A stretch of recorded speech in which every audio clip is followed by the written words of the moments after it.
mayamna nungsibiduna iboki Phunga waribu like amadi subscribe tawbiramu. Channel asigi maikaidagi mayambu taramna okchari.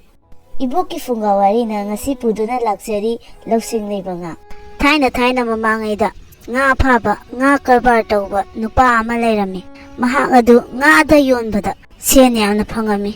Adubu mahak nongmadi turelda nga phanaba hotnarami. Mana mahaki nga phanaba lang adu isingda langkhirami.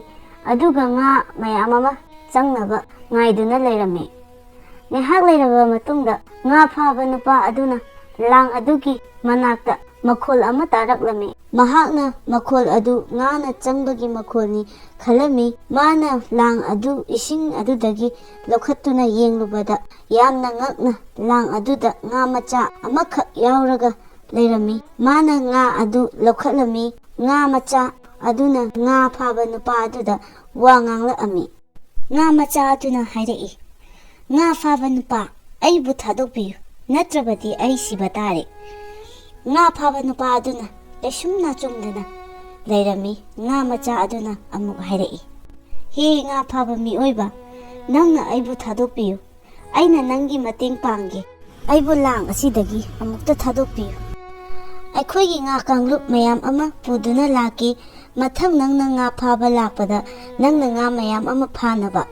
Nga adugi wa adu tabada nga phaba nupa ado wakhang hat khalami. Hais karigumba aina nga asi thadoklabadi hayengdi aisu nga mayam ama pharani haiduna nga phaba nupa aduna nga macha adubu thadokpikhirami. Nga macha adusu ising aduda iroiduna chatkre. Amuk hanna mafam aduda laklaro.